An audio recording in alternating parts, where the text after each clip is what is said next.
Hey everybody, welcome to Breakfast All Day, Christy and Alonso. So Asghar Farhadi's A Hero is currently shortlisted for the Best Foreign Film Oscar. A lot of people think it is one of the favorites for this year, and it is premiering today on Amazon Prime. Tell us about it, Christy. It's been out in theaters for a couple of weeks, but yes, it's now available to stream, and you should indeed watch it. Asghar Farhadi, always a master of tone and of storytelling.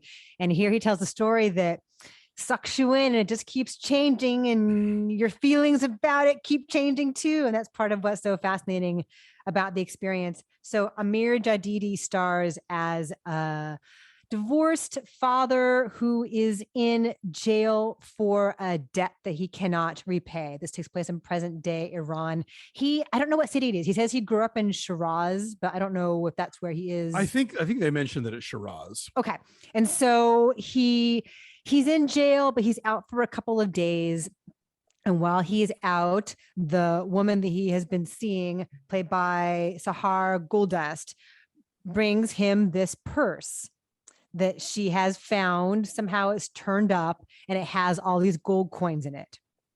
And so they try to sell the gold coins to help repay his debt, and that doesn't go well. So instead he decides to just turn it back in and becomes, as the title suggests, a hero. He turns in the purse to the person who he believes it belongs to, who lost it, and he becomes like this instant viral sensation. Oh, this wonderful, kind-hearted man did this good deed, and he becomes celebrated, and it takes on this life of its own. And the prison arranges to have a TV crew come and interview him. And it all seems to be on the up and up, and maybe he'll get out of jail. Maybe he won't have to repay his debt after all. It's all looking good.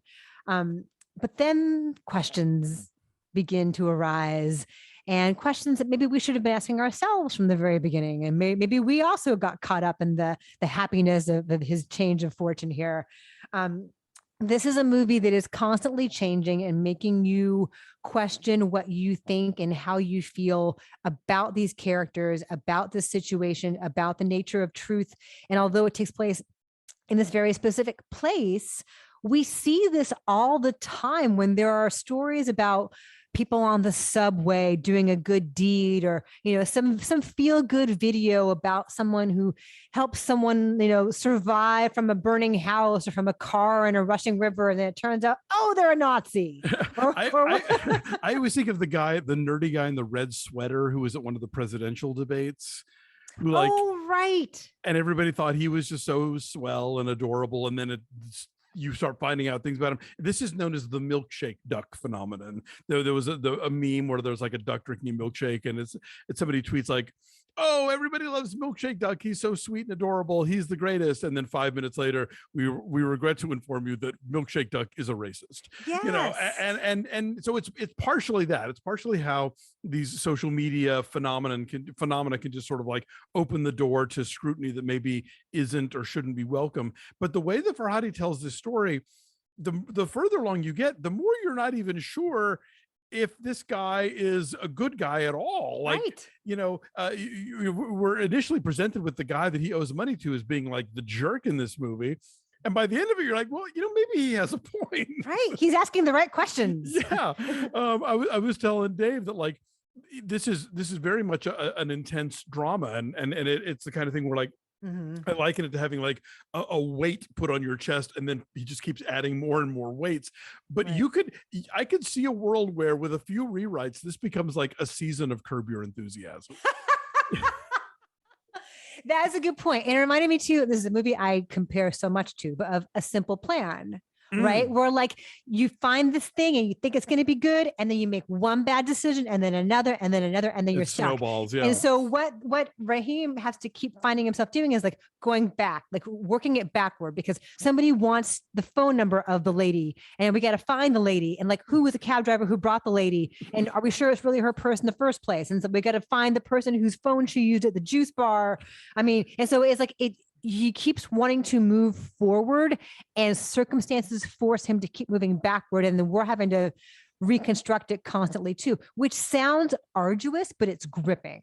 Yeah, And it's told in such an understated way. Like, this is a movie that very easily could have been hyped and over dramatized. He'll just let scenes play out. He'll let conversations play out. There is no score in this. There's no music. And so when there's one moment in the marketplace where quite a bit of the action takes place, and you hear a little bit of, it sounds like a stringed instrument, a guitar maybe, and you're like, oh, music is now swelling to punctuate what's going to be a dramatic moment. But no, it's just a guy in the music shop tuning an instrument. And that's diegetic. How it's so understated. And it's such a magic trick that he pulls off here to create that much drama in a way that looks so effortless. Yeah, it's the kind of movie where like people just be having a seemingly innocuous conversation, but all the stakes and all of the underpinnings to it, and you're just like going, oh no, it is the drama equivalent of like, don't go in the basement. Like, no, don't tell him that, don't say that, no, you're just making it worse. Right. And so much of this has to do with cultural notions of honor. Yes. Right. It was drive so many of their decisions, drives the girlfriend's decision, right? And like, he'll be disgraced and she'll be disgraced. The thing that like maybe in America we'd go, oh, you'll be fine, everyone will forget about this in 10 minutes or whatever, is damning for all of eternity, not just for your life and career, but like all of your family. Yeah. No, it's that's like my friend Ify Wadaway talks about, like, are you the main character of Twitter today? You don't want to ever be the main character of Twitter, but even if you are, tomorrow there will be another main character of Twitter and it won't be you anymore, but you're right, these things all, you can tell that there are stakes here and there are consequences because of the structure of Iranian society that gives everything this sort of like heft and portent to every decision they make. Another element of it is, as a mom, I found this very troubling, was that the Ramin has a son. Raheem. I'm saying his name wrong. Raheem is the character's name. He has a son who's maybe like 9 or 10. Yeah. And he has a really debilitating stutter. Yes. And the way in which that one characteristic of this one supporting character becomes like a crucial through line to the way people deal with each other and navigate this situation. Like, that's masterful too. Oh, for sure. Yeah. I mean, Farhadi's, one of the great filmmakers working today. And, I don't know enough about contemporary Iranian society to be able to say, like, yes, he masterfully picks apart the this and the this and the this.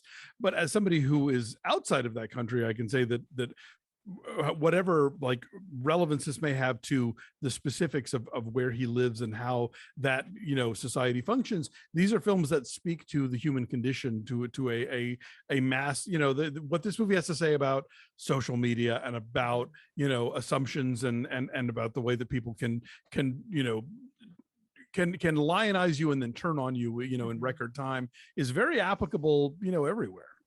And this is a theme I think that he has been exploring throughout a lot of his films, A Separation, The Salesman, about just everybody the repercussions of your decisions, right? And the way you think that you're just going about your life and how everything can just change in an instant, right? You think you're making the right decisions to navigate your life in a proper, honorable way, but people make bad decisions sometimes, and he explores in a really unblinking, unemotional way how that plays out.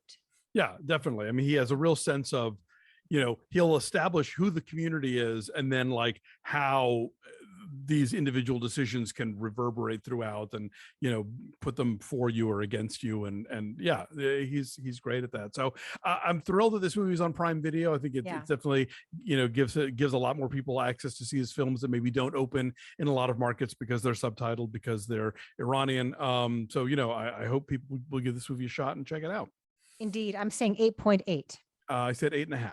So our number is an 8.7. And it's out on Amazon Prime, whatever they're calling it now, Prime Video. Yes. It's the Amazon little swoosh logo. When you see it, click on it and you'll find a hero. Indeed, you will. Thanks for watching, everybody. Like this video, subscribe to our YouTube channel, follow us at BeFastAllDay on Twitter, Instagram, and Facebook.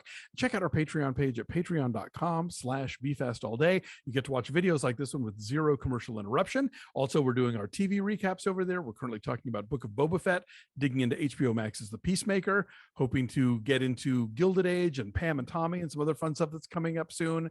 And of course, our off the menu, we're doing an extra one this month so that we could talk about the late great Sidney Poitier. We'll be reviewing 1967's In the Heat of the Night. Lots of cool stuff exclusively for our Patreon subscribers. Become one, please, at patreon.com/BeFastAllDay. Thanks for watching. Bye. Bye.